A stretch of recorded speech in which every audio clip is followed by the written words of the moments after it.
Good evening friends, welcome to my channel. Today we will see one of the most important bits in the where we are supposed to get in the RRB and SSS. Now there is this kind of questions. First we need to look at the question first.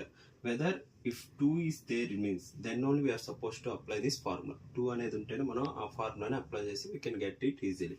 Now 35. How we can write 7 5s and 7 into 5 is 35 and 7 plus 5 is 12. Like that we need to divide the factors, and if you are getting like that means the answer will be root 7 plus root 5.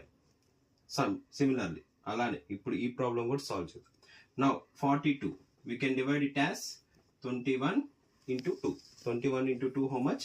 42. Now if you are supposed to add these two means you will get 23. Now the answer will become root of 21 minus root 2. Similarly do the another problem. 9 minus 2 root 14.